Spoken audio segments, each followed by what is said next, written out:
Welcome, everybody, to another episode of Women of Dance. I'm your host, Sharonne Vinokurov, and I'm so excited to be back with you again this week. Again, I'm so sorry that we were not live last week. As you know, it was the World Salsa Summit. So most of us were in Miami competing. It was an amazing time. I'm sure if you guys want to check it out, you can go on YouTube, search the World Salsa Summit, and see some of the incredible performances that happened this past week. Congratulations once again to all the competitors. You danced beautifully out there, and there were a lot of incredibly powerful, talented women on that dance floor. So, without further ado, can't talk. Today's guest is an incredible talent. She is a phenomenal dancer. She is an artist, jewelry maker, photographer. She does a lot of stuff, but mostly we're going to talk about her dance career because it really is incredible. She's so amazing, so kind, and I'm really, really excited to bring her on. So without further ado, please welcome today's guest, Isabel Freiberger. Hello. Hi. How are you? How are you? I'm doing well. Thank you so much for coming on today and, giving us your time. I know you have a lot going on, as most of us do. It's been an interesting time for artists, to say the least. But absolutely. I'm really thrilled that you agreed to be on. So thank you so much. How are you doing? I'm doing well. Yeah, I'm doing, I think, as well as we can be doing still during this time. It feels like things are rushing back, but it's still a process. So yeah, I'm doing well. Well, I'm really excited for the viewers to get to know you a little bit more. Obviously, people have seen you in the business, be it with your partnered work or your solo work, your ladies teams, whatever, but I really want them to get to know you. So let's take it to the very beginning. Let's take it to your upbringing, if you will. Let us all know how your dance life began. Well, my dance life began when I was 19 in college. I was an athlete my whole life. And then, I don't know. I was always into the music. I was always into salsa growing up. And I never tried it until I got to college. So, well, I tried it like my senior year in high school, but I didn't have any friends that wanted to go with me. So when I got to college, we get to kind of reinvent ourselves. And so finally met some people that were interested in some of the same stuff that I was. And so started going out and enjoying the music, and it was all uphill from there. I'll say, when you say you started as an athlete, let's go back a little. What kind of sports were you doing? I dabbled in a little bit of everything. My main sport was lacrosse. Okay, I didn't know that. Yeah. I almost went to college for it, but I decided. Really? Yeah. Wow. Decided on the better college, not the college that would allow me to play. So it's funny how that happens for a lot of us. Like, we have an idea of where we want to go to school and for what, and then somehow that changes. Yeah, absolutely. Yeah, that changed a lot of times for me. I took 5 years to graduate because I had no idea what I was doing. What was your major? I ended up majoring in international studies and global health, but I started off as pre-med. Oh, wow. Yeah. Okay. That was not for me. I love science, and it will fascinate me till the day I die, but I'm not good at math. I was good at math, but I didn't really like science. So for me, like, I was not good at bio, so I could not have been a doctor, much to my parents' dismay. Yeah, bio, I loved bio. I loved it. But all the physics and chemistry and calculus, all of that, ooh, that killed me. So when you were in college and you said you started to see the salsa dancing, did you go to a nightclub class, or what was that first instance for you? Yeah, well, the first instance was really in high school. I went to like this restaurant that would have these Latin nights in my hometown. And, I didn't really know what I was doing. So I just kind of enjoyed the music and went home at curfew. And then in college, how in orientation they have like all those clubs presenting and all that stuff. And my the girl that I hit it off with right away in my dorm, we saw the Latin dance club and we were like, oh my God, we have to do that. And so we went to their meeting and they had these tryouts and we did not make it at all. But we were like, okay, well, I still want to learn how to dance. I still want to like enjoy this. And so we went out into the community and we found like all the Latin nights, which at the time there was a place to go pretty much every single night, which is probably why I didn't do well in calculus and math and physics. The truth comes out. Because the salsa was my main study, even though it wasn't official. So yeah, we just started going out. We started off social dancing like most people do and just going out all the time, and we fell in love with it. And, you know, we're young and I think people took notice that we were like going out to all the parties together and wanting to get better. And so, you know, kind of like some icky macho stuff, people would start kind of like teaching us on the dance floor. And at the time I didn't know any better. So I was like, cool, I'm learning. And then finally we started taking some classes and we started taking classes at Cobo Brothers Dance Company. And pretty quickly they were like, all right, these girls are learning really fast. And so they invited us to join their team together. And and that's basically I it. love It that was we like get to that right away. Yeah. Because here we are. There it is. Yeah, that was my good friend. Oh no, that's Moraima. That's Moraima. Yeah. So oh my God. This is 2007, by the way. Stockholm. Oh yeah. Yeah. This was like not even 2 years after I started dancing, like period. Wow. Yeah, I had a really fast upbringing. I don't know what the word is, but they put me through salsa boot camp, basically, the Cobo Brothers. They needed a Milton, the one I'm dancing with, he needed a partner at the time. And so they had some like really quick little auditions with 4 girls, my friend included, and I got it. I got chosen to be put through hell. I was the one who was chosen to be put through hell so that they could accept gigs like this. And this was the first routine I learned. This was my introduction to dancing, period. Now, it's so fun because you said like you went out to just these social dancing, like, you know, nightclubs or whatever. And then did you ever expect that this was something Absolutely that was out there? No, well, yeah, that was out there. Absolutely. Yeah. I mean, I had always been kind of intrigued by the concept of dancing, but I'm like super introverted, and introverted and shy are not the same thing, but I am both. And so, I'm not like to, oh God, sorry, I'm not seeing my feet. I'm like, oh Lord. Listen, it's okay. They see the progress, right? Yeah. It's great. Shoulders down, Isabel. Shoulders down. Okay, I need to stop watching.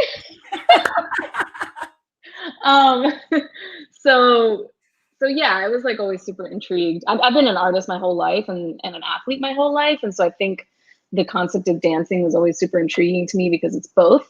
And I also think that's why I was like super hungry right away, is because I'm used to like competitive sports. Although I feel like sports do it in a lot healthier way than dance does. And so we were just hungry. My friend and I, we just wanted to dance all day, every day. And they, I don't want to say took advantage, but I do want to say took advantage of that.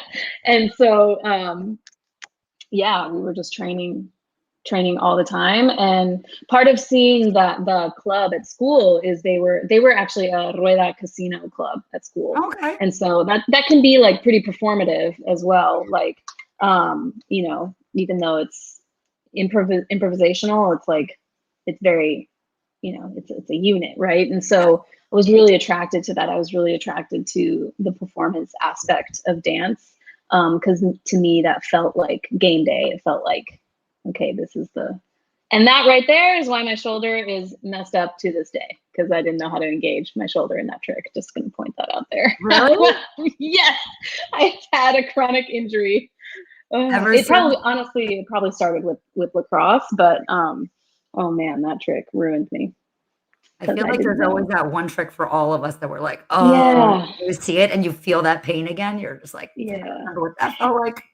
Yeah, it wasn't necessarily that trick on its own. It was just that I didn't know what I was doing and I didn't know how to engage my shoulders correctly. And so that repetitive motion just like messed me up. So that's Erin. That's the girl that we were in the same dorm together, and we lived and breathed school and dance, and that's it. We had no other social life. That was it. Yeah. That'll do it. So yeah, getting involved in this, that's your only social life. Yeah, we started dancing. We started traveling with them pretty quickly. The Moraima, the girl in the other video, she left not long after I started dancing, and then they brought Erin up. So, yeah. For me personally, I mean, I don't know if you had the same feeling coming into this scene, but I didn't know that salsa congresses were a thing.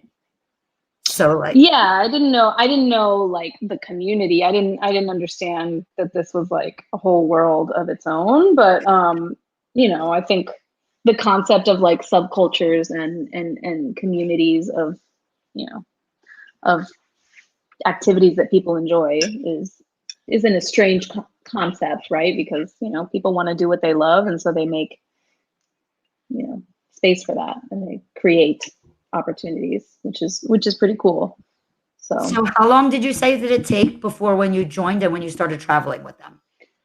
Oh man, I wish I could give you specific dates. My memory does not go back that far, but I started social dancing in 2005, and I probably started like training with them in 2006, and like really, really quickly I did my first show at like a wedding or something. It was really fast. I mean, less than a year, probably to a year. Yeah, it was fast.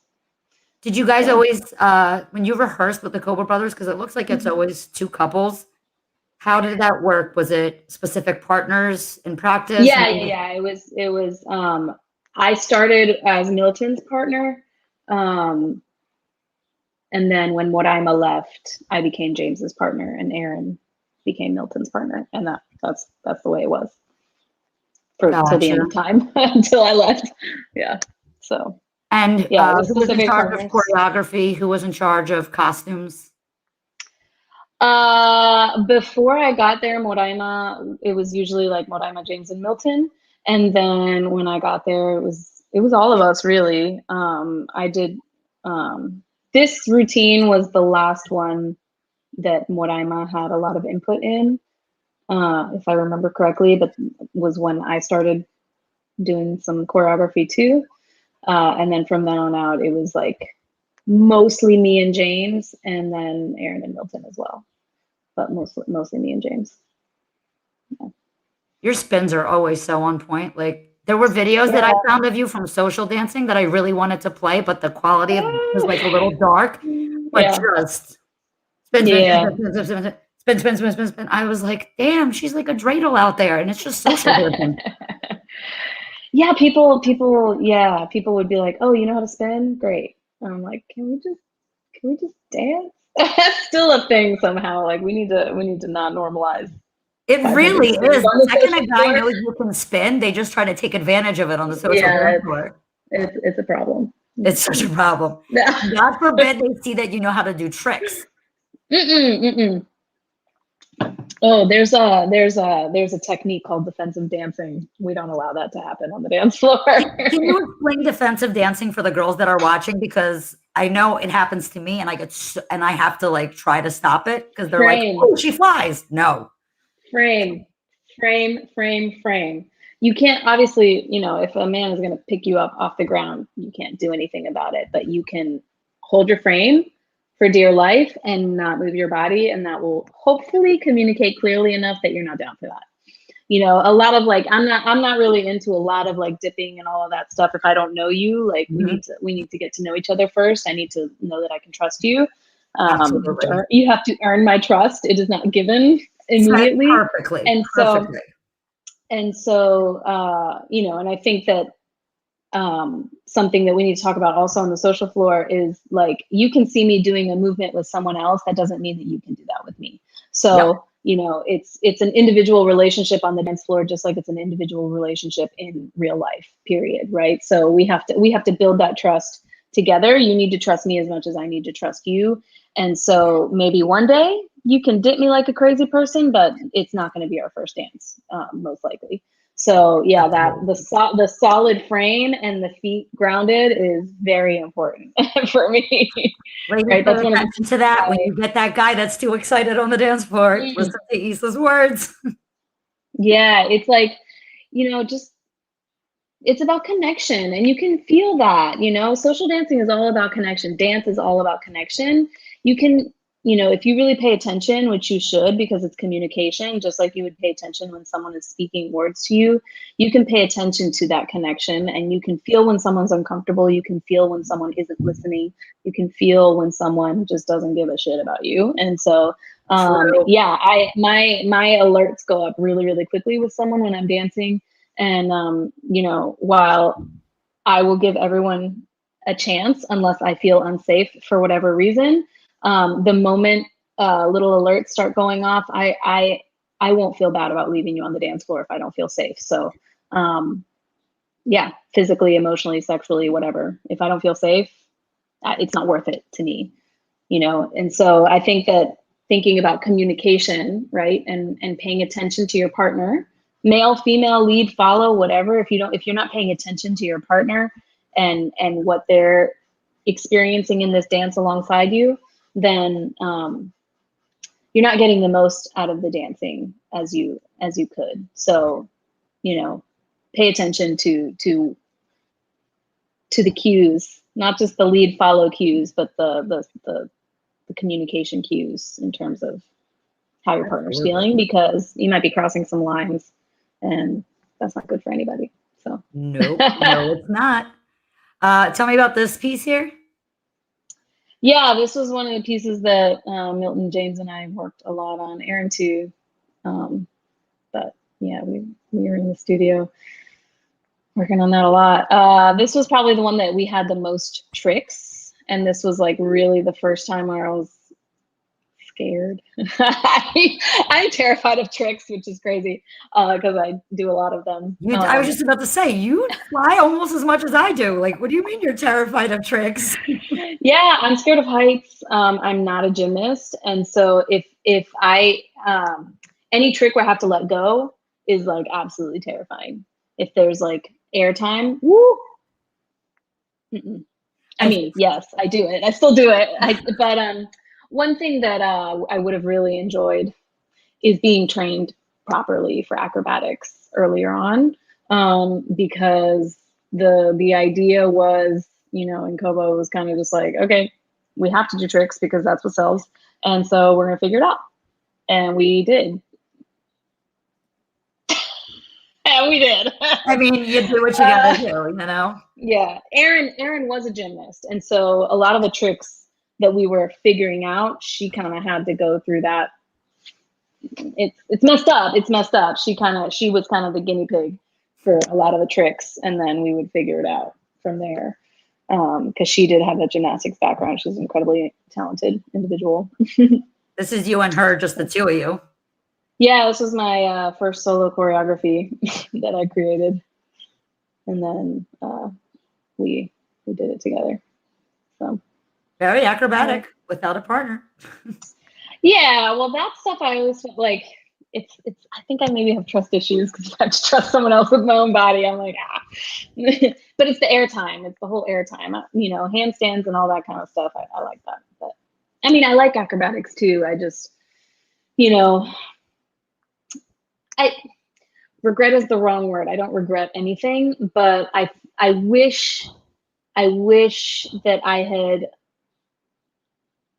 developed the mindset that I have now or even, you know, that I started developing in New York City a little earlier on, I think I would have maybe gotten to where I am a little bit sooner, where I feel that I am as a dancer. Where for me, you know, I was taught that it's like all about flash and closing shows and, you know, making sure that you social dance with absolutely everyone and, you know, all at the expense of yourself. And so it's just like, you know, I wasn't taught much about the history. I wasn't taught much about the music and like cultural, historical, racial connections to what I was doing. And now that is like so fundamental to me as a dancer and an instructor and a human that it's like, I just feel like there were opportunities missed for me in those times. But I mean, you can't know what you don't know until you know it. So exactly. So yeah, I mean, you know, there were things that I would like, you know, seek out on my own, but I was so focused on the stage that, you know, and what the stage meant, which was like, to me, not the only, but like success equaled stage. Yeah. And so it was like, you know, there's so much more to this. There's so much more to this than that. And it's like, wow, I mean, I obviously love the stage. It's such an important part of my life. I think that it can be, I think it can overshadow a lot of things in this dance because this dance is so much more than just the stage. In fact, it didn't even used to be the stage. So, you know, I think that if we forget that, then, oh my God. San Francisco. Oh, well, this is Lord a Jack and Jill, right? So talk about Jack and Jill. You were saying, you know, about connection, right? The importance of it. And this Jack and Jill's, for those that don't know, there's no choreography here. You're getting paired up with somebody randomly. You don't know the song. Well, John is amazing. I love him. Yeah, he's just incredible. But oh my God, an experience. So yeah, I mean, you know, this dance is transformative. It is amazing. You know, the lives it has changed worldwide. And so to me, it's just like, I wish I had really put a little bit more focus in studying the history, and, you know, the roots a little bit sooner. But honestly, you know, in North Carolina, there wasn't much, but there is, you know, Beto, Herrera, sorry. You know, he was always in North Carolina, and he is an incredible instructor and resource for anyone who's curious about the history or the music or anything, you know, that will connect you to this dance in a whole new way. That's like just not a new way, but an important way. You know, it's not all about the stage. And when we connect all those dots, it's going to make you a more powerful leader in this community. You know, you can't ignore the roots and the history of this dance. I feel like that's a disservice. Yeah, I don't think anybody gets that though first. I mean, if I think about a lot of the careers that we've seen and the dancers that I've talked to, there is none of, like, nobody says like, oh, you want to join the salsa scene? Well, first you need to do this, this, and this. It's like, oh, you want to join the scene? Come audition for a team and perform. Yeah. So, I mean, I think that that's a problem personally. And that's something that I individually in my own dance life am trying to make a change, because to me as a white woman in this community, like that's not okay to do that. It's just not okay. This is not mine. This is, you know, if we're talking about appropriation, that's the perfect way to do this. Hey, I'm not going to tell you shit about what this dance is, means, represents, comes from, but join my team, pay me money for me to just teach you some choreography that you know nothing about what it means. This dance is the music, the dance is built and created out of resistance. And, you know, like, if I care about those things in my life, how am I going to represent that in my work, right? When I am a guest in this work, you know, and I'm grateful for that every single day. But, you know, I can't stake claim to this in any type of historical or racial way. And so why am I going to act like it's mine if I care about these things? Absolutely. So, Have yeah. you ever felt any pushback because you are a white girl trying to make it in the scene? That is a really tricky question, and I think that as two white women talking about this, I think that's we need to be really careful about the way that we approach that question, because I wasn't trying to, I'm just curious because. no, absolutely. I mean, I think, uh, yeah, and I think rightfully so. Absolutely. Because I think it is right for people of color, Black dancers, Latino dancers of color to challenge white dancers on this because of that fact, right? And we need to be gracious and, realistic enough to say, yeah, you're right. You know what? I need to check myself because I am a guest here, and I am a white woman, and this isn't mine, but I want to honor it and share it and pursue it in the most respectful and genuine way possible to me and to the art form. To me, dance is activism, right? And so if I am going to get defensive about someone, pointing out the fact that I'm a white woman in a historically Black art form, if I get defensive about that, am I really taking my activism seriously? No, I'm tapping into my fragility, right, and my ego, and instead of saying, hey, I can use this art form. This art form has changed my life, and how can I use that to spread the message that I care about, right? And so we have to be careful with talking about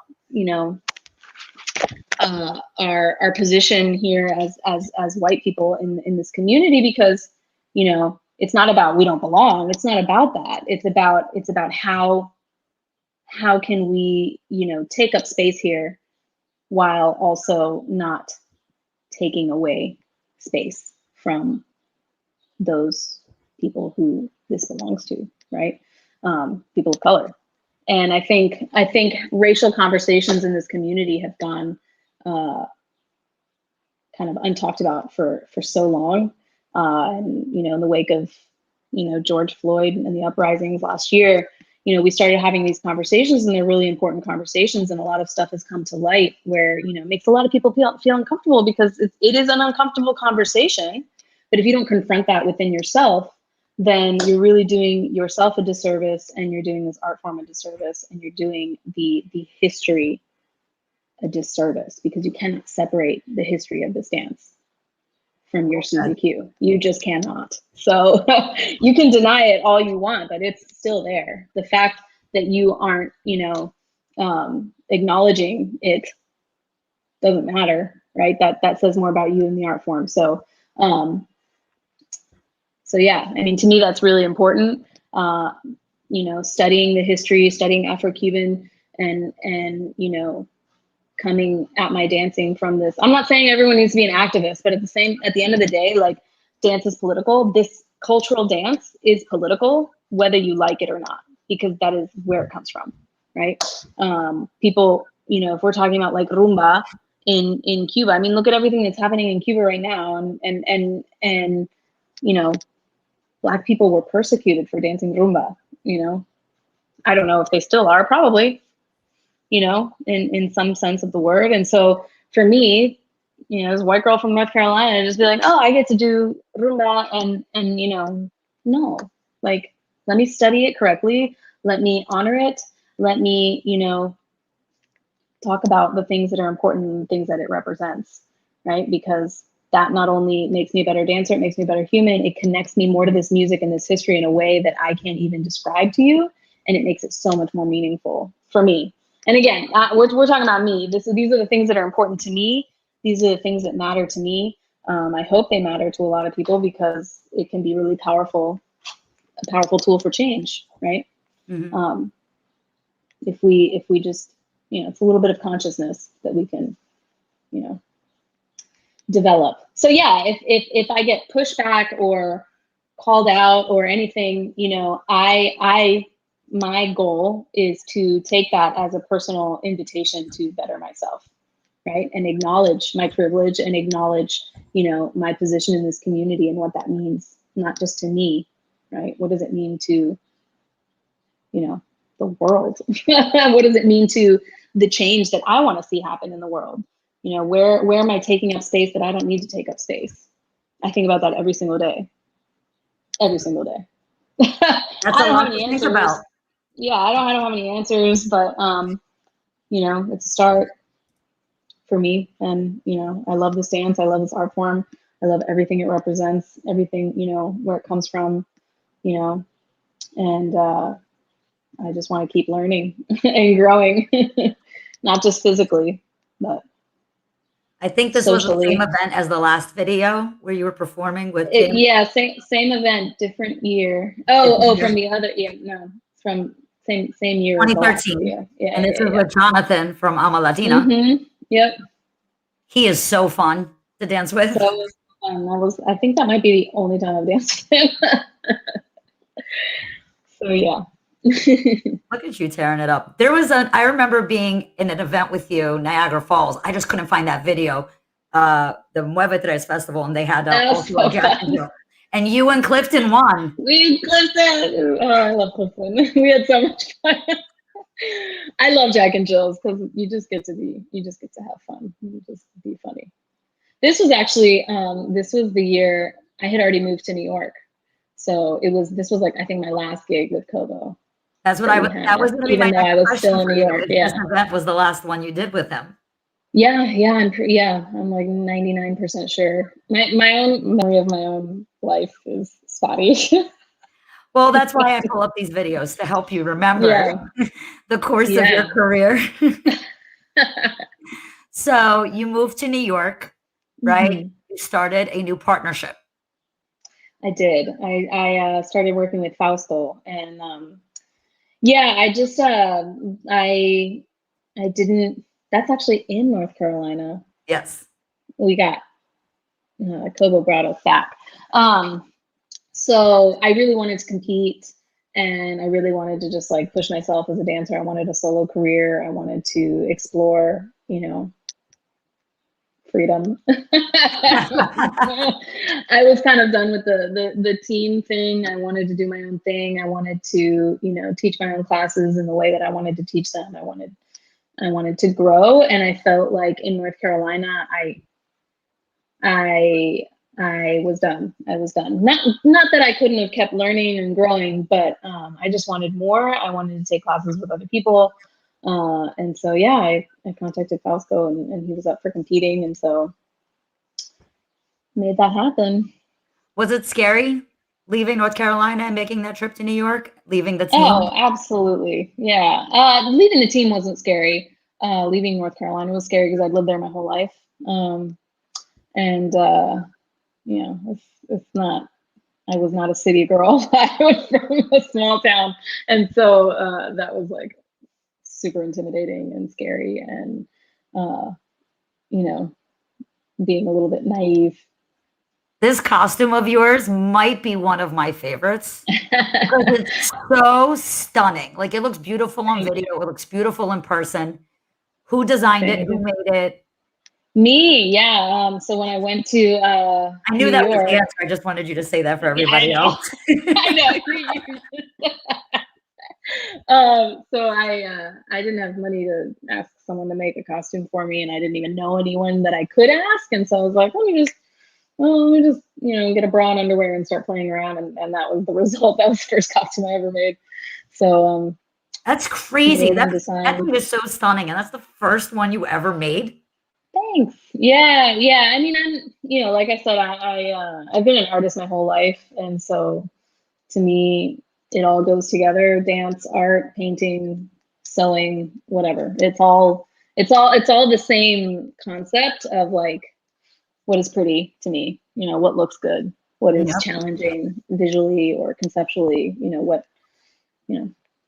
So. You actually inspired me to start doing that. So yeah. Listen, if you're not paying someone for the labor, you can buy more stones. Right?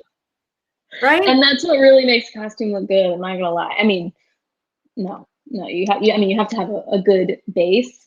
But yeah, stones on stage are everything, which is funny because in my real life, I hate anything sparkly. I'm not a Oh, sparkly I person. can't say the same. Yeah, never. Sorry, never. Wait, and the earbuds too. No. Yeah, see, it's just not. It's not me. It's not who I am. I've always been kind of a. I like messing around with like gender stereotypes. And so yeah, but on stage, I love a good sparkle.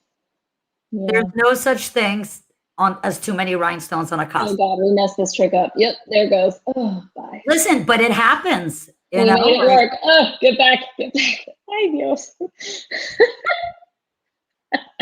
listen, we've Uh, all made mistakes. yeah. Nobody that I know in this business has ever had a flawless career where they never messed up on stage. Like it just No, doesn't I happen. truly believe in mess ups. I think they are like transformational. I think they're so necessary. Just Absolutely. I don't necessarily like watching them over and Oh, over. nobody does. But I think it's important. I know we don't like showing them. We don't like I cringe when I watch performances where I've messed up. But Yeah. I think for the viewing audience to see a professional like you who's accomplished so much make a mistake and recover the way that you did, you know, compose and killing it. Like I think that's inspiring for those that are, you know, up and coming because like the new kids when they make a mistake they cry. Yeah. Oh, I'll cry there's afterwards nothing. sometimes. There is nothing wrong with crying. I think crying is a very normal reaction to like that sucks. Messing up sucks, but what do you do after that? You know, when you're done crying, react now. Allow yourself to feel the emotions. Like it sucks. Messing up sucks. On stage, messing up on stage is it's painful. It's uncomfortable. It is disorienting. But you have to always be ready for it because you never know what's going to happen. Now, Fausto It'll is a make you lot stronger. than the last guys that you worked with. Yeah.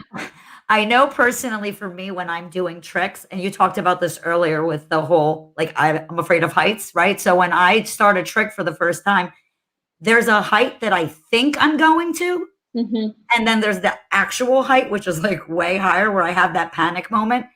And Yeah. Fausto, I think, is the same size as Darlin. I remember the first time Darlin tossed me, Yeah. I thought I was going to lose it.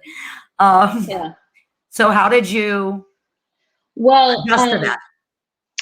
I adjusted to that because we started actually training with Dave Paris. And so we were actually learning true technique. And so I actually felt a lot safer and a lot more comfortable, regardless Dave of the Paris height. is amazing to work with. He is We worked with him incredible, too. and he is a wonderful human. He's just lovely, and I love working with him. Yeah, He's great. I have nothing bad to say about Dave Paris. He's incredible. I don't think anybody does. And I know we were all so worried when he was sick, but thank God he recovered and he came out with a book about it. Yeah, like, he's a pretty turning a negative inspirational into a person. positive. You know? Yeah. Yep. World Salsa Open. Yes, this is my favorite competition. Just the fact that you have to prepare a freestyle. It's not freestyle. Everybody comes in with prepared choreography, but you have to make it work with the music because you have no idea what song they're going to play. It's a live band. It's just like there's no concentration or focus like it, and it's incredible. Yeah, the adrenaline that you feel there is just. So this is, I think, our first year, if I'm remembering correctly. Maybe our second. Oh God. This was 2014. 2014. Yes. Yes. I have my list. Yeah, this was our first year. 2014. You know my life better than me. Listen, I'm putting my degree to good use right now. My mother is finally thrilled. That's amazing. I have this tendency to like, I have experiences in my life and I move on. Like, every now and then I actually hate watching videos of myself. So this is like real uncomfortable, but sorry. okay. Good, bad. I just, ooh, yeah. Because that's not why I dance. I don't dance for the video. I dance for the moment. And so I tend to like try not to dwell too much on the past, either good or bad. I think this past year is probably an exception, but yeah. So it's like when I go back, I'm like, oh shit, I haven't thought about this. I haven't looked at this in years. It's Literally crazy to me years. that they do this freestyle round and like you said, you come there with It's the something final and you're round, trying to yeah. fix it, but you're doing tricks, and tricks are Mm-hmm. they're not something that is meant to be just thrown out there. They are about Nope. timing Yeah. and timing. Yeah. So what we So used to do, I mean, to give away our secrets, is that we would create like small, like 2-measure choreographies that would go with each trick. And okay. so when like patterns. So when, ultimately it is lead follow, I had to trust in the decisions that Fausto was making on the spot, which can be really hard because you're like, oh, really? That's the choice you want to make? All right. But, if you're fighting on stage because you don't agree, that's going to look 10 times worse than just going with what he's decided. And so, you're following your partner. And so when he would start a certain pattern, I would know what was coming. But he would choose which pattern to start because he would choose essentially what was coming next. And we had a sequence, right? So it was never like completely out of order, but he could skip something or put something in. And so I would know what was coming based on, in terms of tricks, I would know which trick was coming based on which pattern he would lead. That's really smart. Yeah. Very, very smart. Giving away the secrets if you're training for the Open, which I don't even know if it's still happening. Is that even happening this year? I have no idea. I have no idea. It would usually be around this time frame, so I doubt it. I don't know. I haven't kept up. I'm sorry. Is there a quick? Am I watching this correct? Is that quick step in your salsa piece? Yeah. I love that. Yeah, it was one of my favorite choreographies that I've ever done. We did that. What together. made you guys decide to fuse a little quick step in there? Oh, the song. Yeah, the song. It called for it. They called for something different. Called for this kind of like old school, kind of 1920s flapperish situation. And so, yeah, we actually made this in 2 weeks because we had, I think this was our second choreography. We got a gig after we started working together, and we were like, we need another choreography. So we just made it super quickly, and it turned out to be, I think, our best one. Sometimes the things that are unplanned or spontaneous end up being the best. Mm-hmm. Yep. This is one of my Inspiration favorite come from choreographies anywhere, to date. really. Yeah, absolutely. But I love it. I Yeah. absolutely love it. I wish I had seen this routine more. I feel like because you guys were so focused on comps. Ay Dios. I mean, listen, again, you're on a boat here. I mean, let's be real. You're on a boat. We got panties thrown at us.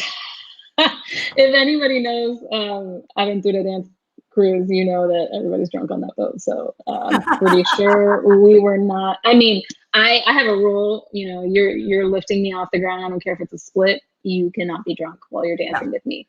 And so I'm pretty sure our tech didn't really happen. And there was probably some hungover situations. So yeah, I didn't do that. It's fun event. And you're on a boat and it's actually literally moving, so you feel that. Yeah, I mean, I've been on This cruises was our before. last time. No one, but that would be, I can imagine a problem. Yeah, it's uncomfortable. I tend to get a little bit of motion sickness usually when I'm on the boat, and so it's kind of like, ugh. Same. But it's a cool thing to kind of check off your list and be like, yeah, I did that. It's scary though. It definitely makes you more nervous. Mm-hmm. I remember this event this year that you guys won second place. We were there with you guys. Yeah. This was my last time competing with a partner or a team. Yep. Yep. How long did you guys prep this routine? Oh my God, I don't even know. I think we were already doing it at some gigs, and so we had been prepping it, and we made some adjustments for competition, make it harder, and clean it up and stuff. Another stunning costume made by you, of course. Yes, thank you. Did you do his too? No, Fausto always did his own costumes. He always had his own designs. He designs a lot of costumes too. He's really great at that. Really? So, yeah, I think most of his team stuff he designs. He doesn't make it, but he designs, and I think his mom makes them. Yeah, Family affair.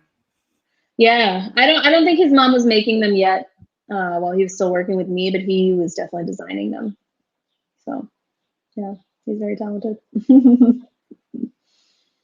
Yeah. What's it like for you being out on that competition floor? We just had the World Salsa Summit, so Yeah, I love it. I love that feeling. It's like, you know, I have mixed feelings on, you know, what competition means for salsa as an art form, you know, and what it means as like, you know, as a like historically and culturally. I'm a little bit, I don't know, I have some mixed feelings about it, but as as an athlete, it is like there's nothing like it, right? It gives you extreme focus and a very clear goal, which makes you train differently. There's no comparison. You train differently when you're competing than when you're performing. The pressure absolutely. is different. The goal is different, you know. And so the athlete in me was like, oh yes, compete, let's go. There's like win lose, right? And that's what I was used to. And so I think I connected to that really easily. But I think it can also be really unhealthy. And I think that we're learning as a community. We're learning what that means, right? We're learning, you know, how to make competition something that can be good for this art form. But I think that there's, you know, a lot of growth that needs to happen personally in terms of like, you know, what is the judging criteria? What, you know, who's on the panel? What is expected? How are we honoring the roots? How are we, you know, salsa is not standardized. There's so many different styles. And even within those styles, you know, there's no one standard technique. You know, what technique are we pulling from? Ballroom, right? I don't have a problem with I mean, ballroom has its place in salsa, right? It has its influence in salsa. But at the end of the day, it's a very different technique. And ballroom is like based on appropriation. And so like I have my huge issues with that as a person. But I would be lying to you if I said I haven't studied certain techniques to make my dancing better. I think I kind of did this and then kind of backtracked a little bit in terms of like using ballroom technique in my salsa. And by technique, I mean like movement technique. But movement is movement, right? And so there's certain things, there's going to be crossover wherever you go. But again, it's like, what are we really looking for, right? When we're talking about lines, are we talking about Afro-Cuban contemporary lines? Or are we talking about ballet lines? Are we talking about, you know, ballroom groundedness and ballroom hip action? Or are we talking about Afro-Latin groundedness and Afro-Latin hip lines? And so, you know, they're very different and they need to stay different. And I think that right now there's a lack of clarity on what we're looking for. And I think that's just normal for any kind of evolution or growth of an art form, right? Salsa hasn't been on the stage in this way or in competition in this way for very long. It's brand new. And so we're going to have a lot of growing pains and a lot of things that I think that we're going to go back and be like, ooh, dope. What were we thinking? Yeah, I mean, myself in my own career, you know, I kind of went through this like, oh, ballroom is everything. And now I'm like, to me personally, you know, again, I'm not trying to knock anyone's thing, but it's just a different dance. And that's not what I do. I'm not a ballroom dancer. I don't want to be a ballroom dancer. And so again, not knocking anybody's life or anybody's dancing. It's beautiful. You know, I admire it and I watch videos just like I watch videos of all different styles of dance. I believe in cross-training dance because the more you know about movement, the more you're going to know about whatever movement it is you choose to focus on. Absolutely. The more control you have over your own body, the more movement styles you understand in your body, everything is going to be more accessible to you. Absolutely. But I think that we need to have a really clear understanding of what it is that we are doing and what it is that we are representing. And it goes back to the whole, you know, activism conversation for me, where for me, in where I'm at in my life right now, where I'm at in my artistry right now, I care about the humanity of this dance rather than my own individuality. I and my own, ego, my own skin color, right? I care about the humanity of this dance and preserving what it means and where it comes from a lot more, and uplifting the techniques that I think we've abandoned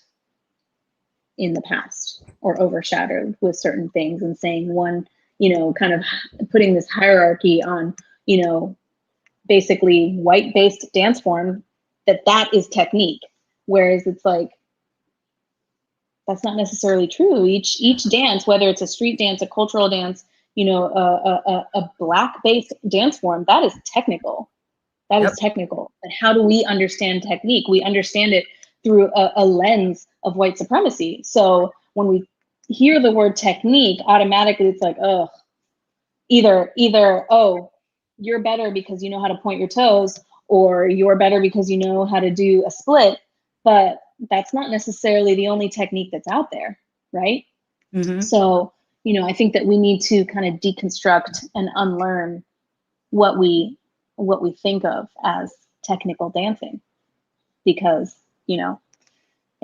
And for example, the reason that this is so important to me is because, now we're having this surge of fusing Afro-Cuban in salsa, which mm-hmm. It's fusion, but it's also rooted in, salsa is rooted in that. It's what we do, right? And so, it's not that it's out of left field or anything, but it's, it's become so popular and so trendy, and I think it's going to stick around. I think it's going to go beyond a trend, but, everyone looks at a move on YouTube and learns it from YouTube and is like, hey, I'm doing Afro-Cuban, and it makes sense because I'm a salsa dancer, so I'm allowed to do it.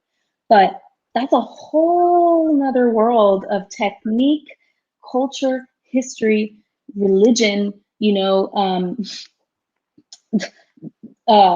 diaspora, colonialism, and we can't just throw it in there like it's nothing. I mean, I'm guilty of it too. I did it, I've done it, but so when we're throwing in these movements, is there an Afro-Cuban specialist on the panel, right? In competition, is there someone who knows what they're talking about, really knows what they're talking about, right? Because it goes beyond just the movements. How are we putting it into the music? Yes. As soon as we put Afro-Cuban into salsa, and it happens in the music as well. I'm dating a musician. We talk about this all the time, where it's like, there's also this kind of throwing in, Yoruba cantos into salsa, where it's also kind of like, okay, does this make sense? Right? And so how are we connecting our movement rhythmically, right? Because when we're talking about Afro-Cuban, it's not just movements. Each movement is informed by the rhythm that is playing. And so by the fact that you're already doing it to salsa rhythm, it's already wrong, or it's already fusion. So it's like, we just need to study more. We need to inform more. But we tend to be a little lazy. All of us lazy. I hate that word, but we like a quick fix. We like a quick answer. We want everything to come fast, And so, what does that mean? What does that mean? What disservice are we doing to the art form and to the people that came before us? So well said. I have a lot of feelings. And they're not necessarily organized, but it's okay. It's okay. Yeah. It was good. That was a lot of information there, and I think it was a lot of important information. Yeah. I don't think people understand that real concept of each dance has its own unique. It's we can fuse stuff all we want, and fusion is fun. Fusing styles together is awesome because it's something different, but you have to respect each style for what it is. Absolutely. And once you do that, then it takes your dancing, I think, to a whole other level. Yeah. I agree. So you'll notice I passed through that last video kind of quick. Yeah, we can pass through that. For reasons, well, whatever. Mostly because really, honestly, we have been going through so much, and it's already 1:54. Yeah. And there's still so much to talk about and show of yours that I really just want to showcase more of your solo. Speed round. Speed round on the videos. But talk to me let's talk for a second about going without the male partner and Yeah. why it's important. Well, we put my first solo there a while back. My first solo, I made that while I was still in North Carolina, um, and that's always been something really important to me. I mean, just like anti-racism work is important to me, feminism work is important. Intersectional feminism, they go together. Racism and feminism, it is all the same thing. We're fighting white supremacy. The evil is white supremacy, and from there, all evil is born. And so, to me, like the whole relying on a partner, while obviously this is the same solo, but I'm Yes. doing it in New York. While I lost my train of thought. Oh, so not relying on a partner has always been really important to me because it just is. I need to be my own dancer. I've literally from day one in this community, and this is something I'm like learning to process now. It has been just like manipulation and abuse from men in all sorts of levels and varieties and intensities. And we passed through my video with Robert, and that was obviously the worst of it. And our partnership ended like maybe like 6 months before the pandemic, and so it's all like boom. But I've always needed to have that independence, even with Kobo, where it's like, not just as a woman, but as a dancer, knowing that I can create something, because it's so common in this community that our input and our choreography within a partnered choreography is completely dismissed and erased. And it's not okay. It's not okay. I'm pretty sure if you talk to any of my old partners, they're the choreographers. And that's just not true. I might get some evil messages, but it's always a team effort. I'm so sorry. I'm so sorry. I'm a choreographer. I choreograph. I've been choreographing for years, Yep. and I'm not trying to say I'm the best or anything. I'll never say that. It's just not the case. But it's something that I love doing, and it's important to me because it's my art and it's my expression. And I'm falling all over the place in this video, and I need to stop watching. But there's more. I'll just put on the next one. It's fine. I got a lot of your stuff out here. Don't worry about it. I got too many videos. And so I just think it's like, it's not fair. Oh, it's my girls. It's not fair when we take that input away from women, even if there's, not a lot of active independent input from the female partner in a choreography. You are using her body, and that is impacting the choreography that you are creating. So why are we taking that away from her? It's not okay. It is unjust, and it's just a lie. And so that's been done to me for years and years and years and years. And I have been an active participant in choreography in every single project I've been a part of. And I'm done. I'm done with that. I'm done. So the next time I work with a male partner, it's going to take a lot for me to do that. I don't know if I'll ever have a single partner again. It's just not something that interests me anymore, even though partnership and partner dancing is such an important part of this dance and this art form. Mm-hmm. There's just certain things I'm not willing to put up with anymore. And if I can be even just like the teeniest little voice of change in this community, then it's worth it to me, because we are so much more than we are given credit for in this community. And yeah, for sure. That's why I wanted you on this show, because I know how vocal you've been about this, and I know what you've been through, and it kills me to see it. And it's so many women that have these stories. So many women. It's not necessarily about like partners or whatever, but just like I had Christina Piedron. I had no idea she did like all those choreographies for Cultural Explosion. Everyone just assumed it was one. Of course, yeah. because he was the male It is favorite. the assumption. And not to take anything away from Juan. The point of the show was never to take anything away from our male counterparts because they're great and we love them. But it was just after being in, well, some of us, We some don't we have love to some like of them. all of them. We don't have to love all We of don't them. have No, to. no, and not all of them are loved. But it was so infuriating for me after being in this business for so many years to see so many incredible women partnered alongside these men and then not getting credit. Mhm. Like, and just the littlest thing, like if a team was coming off stage, the credit would automatically go to the male partner, or Mhm. you go to a congress and the team is representing, but only the male director is on the poster, not his female counterpart. And I know this for a lot of companies. I'm not going to call people out because that's not the point of this. I'm not trying to make a list. Like this isn't the Scarlet Letter or whatever. Can we though? Can we make that list? I mean, I can make one privately. Oh my! That's what I'm saying. Send it over, girl. You know what? Honestly, I'm going to say this right now. I was in Miami this week and I was talking with a couple of my friends that were there, and there have been some incredible women on my show so far, and some names have come up more than once of male directors that have been beyond encouraging, right? And there were names that came up that weren't. And I jokingly said to someone at Summit, I said, I'm going to make a list of all the male instructors and directors that have been mentioned on my show, period, just for my benefit. And when something good is said about them, I'm going to make a tally. I'm going to give them a point. And if something negative is said, they're going to lose a point. And by the end of my first year of this show, we're going to know who are our supporters. And like it's like Santa Claus's list coming from the Jew, Santa Claus's list, right? We're going to have a good list and a bad list because it's crazy to me how many people we think are allies that aren't.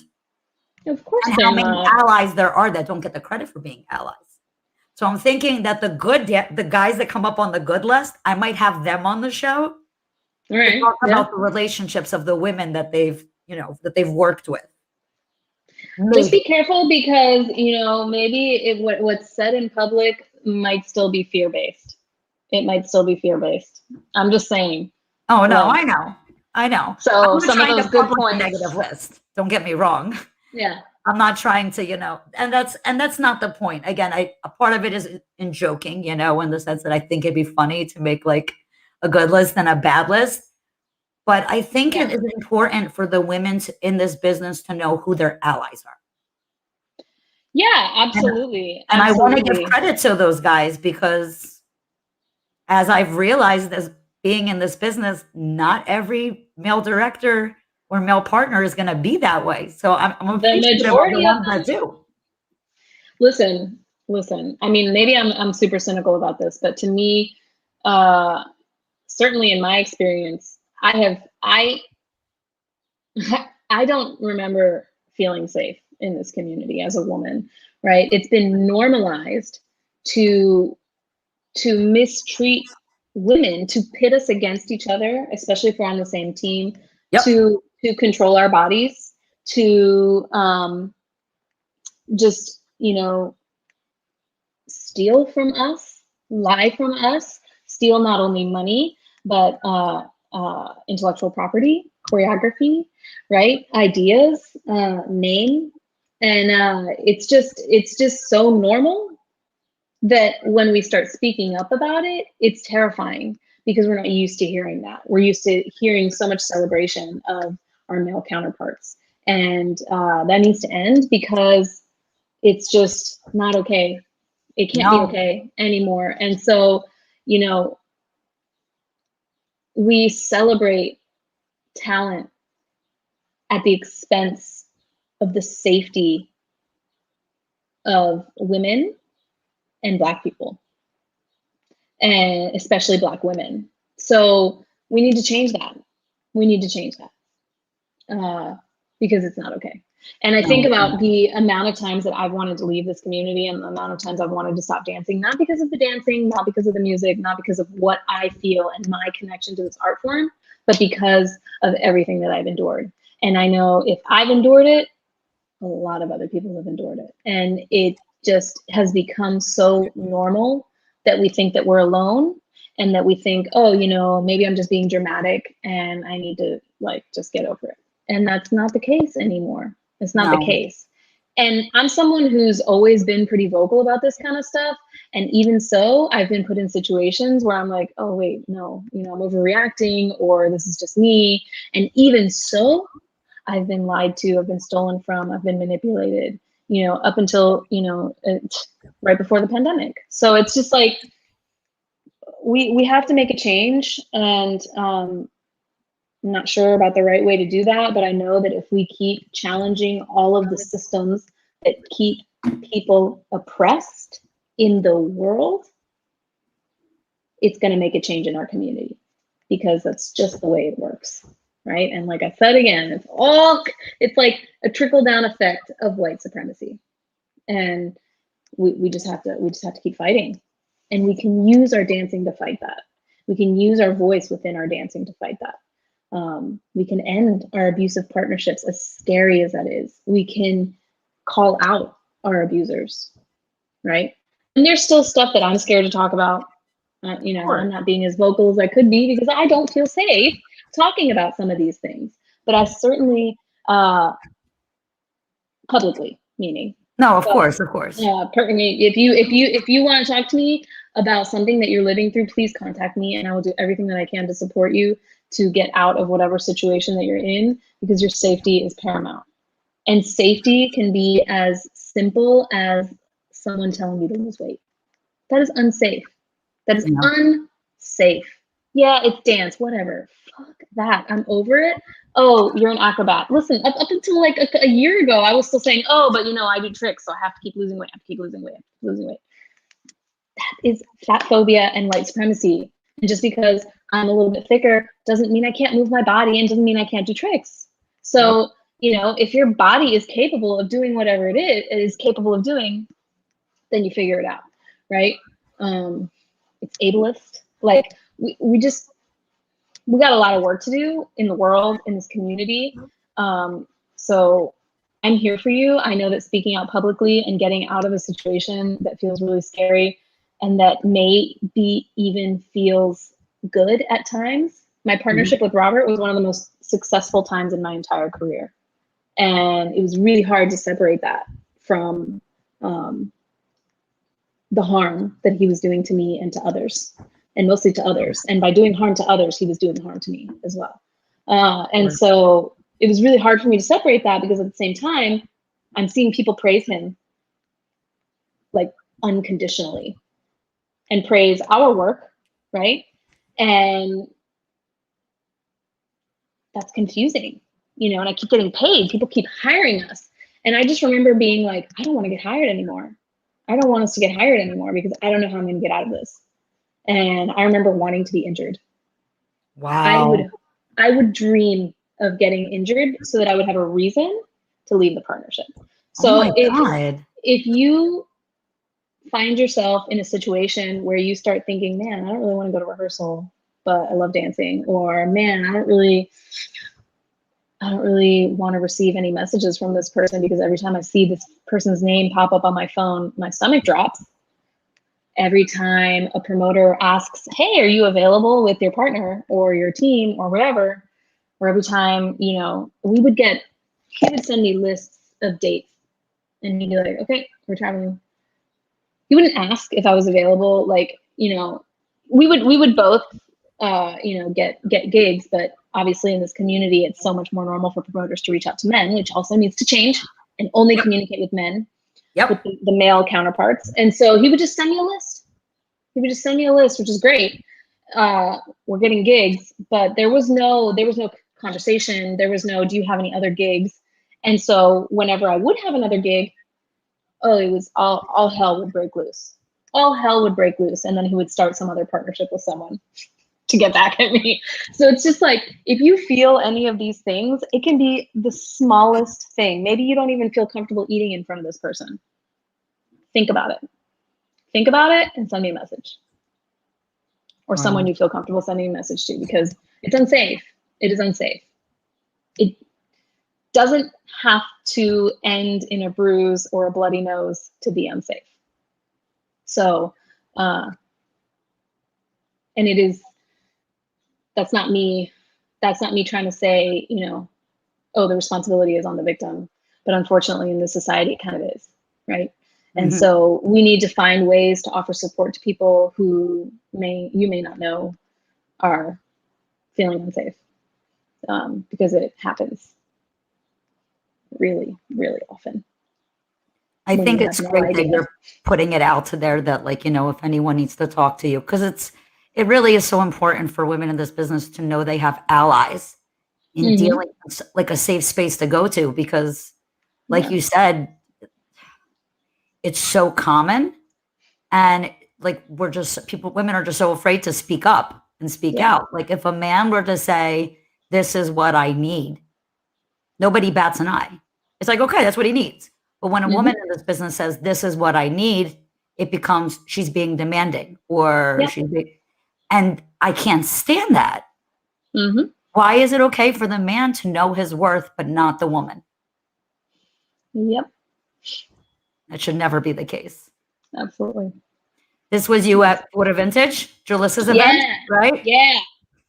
Female Jalissa is our homegirl. Let's go. She's amazing. I love her. She's absolutely amazing. I always say she's one of my role models because she's a mom and a director. Like, literally, she does it all. And this event that she puts together is fantastic. And I love What a Vintage because it's a woman-run event. I really love women-run events. Me too. They're very organized. The funny thing is, it's the only person that reached out to me when I ended my partnership with Robert, other than Island Touch, because they were working with me as I was ending my partnership, and they were incredibly supportive of the, like, a really last minute change, because we were hired together, and I was like, hey, I cannot work with him anymore. I'm done. I don't feel safe.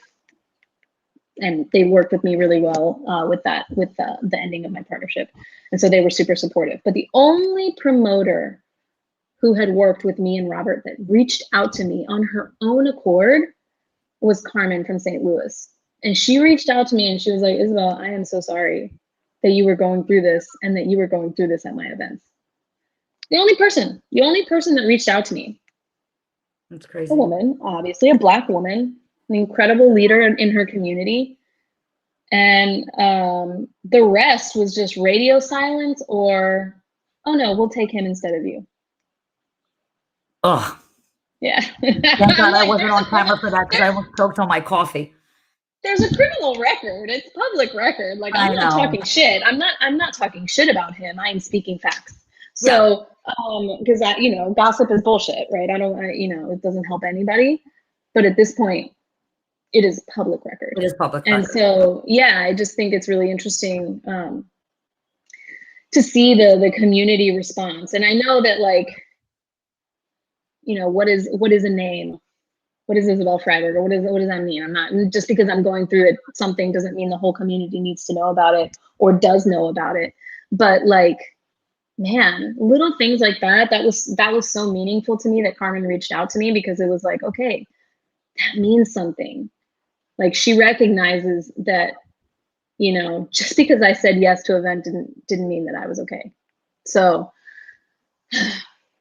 I don't think I was even allowed to say no. I mean, at that point, I didn't even feel safe saying no to events.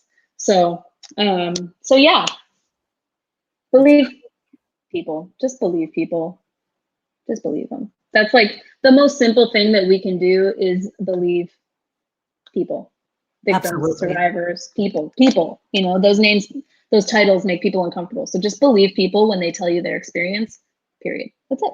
It's so simple. Like, if you really want to make a difference in your world, in your own small world, and your interpersonal relationships, and do right by people that are around you, listen and believe them.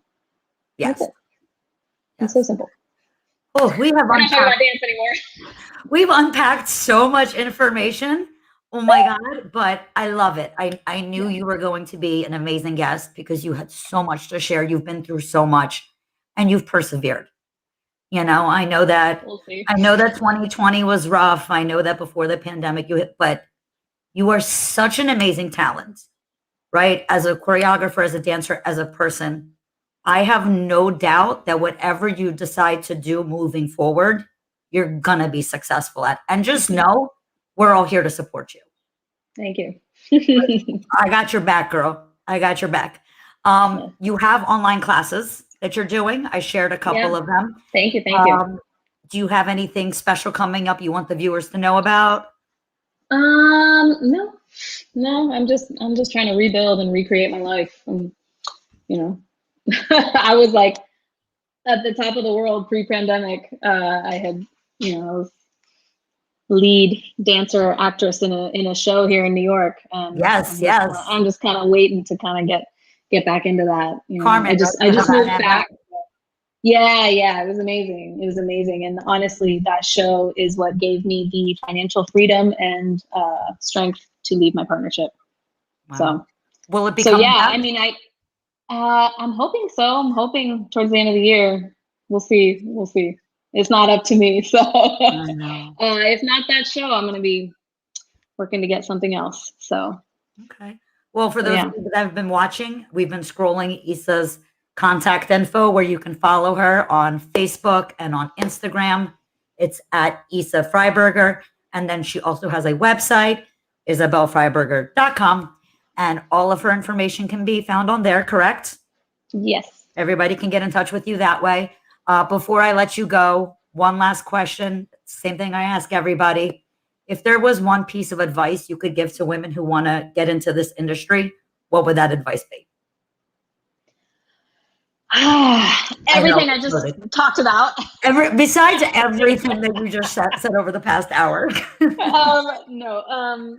Really, the biggest thing is trust yourself. Like, this goes into everything we just talked about at the end, but like, it's really easy to lose your voice here. It's really easy to lose your power, to feel like you're losing your power or feel that it's being taken away from you. And so just really, really don't forget why you're here, right? Which for me is everything I spoke about in the beginning, where it's, the music, the history, the culture. Like, that's what keeps me here, right? This movement is so transformative. Don't forget what brought you here, what keeps you here, and don't lose your voice, right? Find it. It can be a tiny little like squeak, but don't let it get taken away from you, because it's dangerous. But again, now that sounds like I'm like victim blaming. It's not. If it gets taken away from you, that is not your fault. That is not your fault. But hold on to it for dear life. Don't lose why you started, because it probably didn't have to do with winning competitions and closing shows. It probably had to do with the fact that moving your body to this music felt really good and changed your life. So it's really, really simple. The flash and the fame is all bullshit. The music is there for you, period. Even when the community isn't, the music is there for you. The movement is there for you. You don't need a partner for it. You got your room, you got your phone, put on some music, move your body. Love it. Yeah. Well, thank you so much for being on my show today. You are Thank you for having me. I love you. You're amazing. And hopefully I will see you soon. I'm trying to plan a trip to New York. So do it. I'll hit you up. Come up there. Yeah. Love you guys. Thank you so much. Oh, you're so welcome. Thank you guys for watching. I'll see you guys next time on Women of Dance. I'm your host, Sharonne Vinokurov. Catch you later. Bye.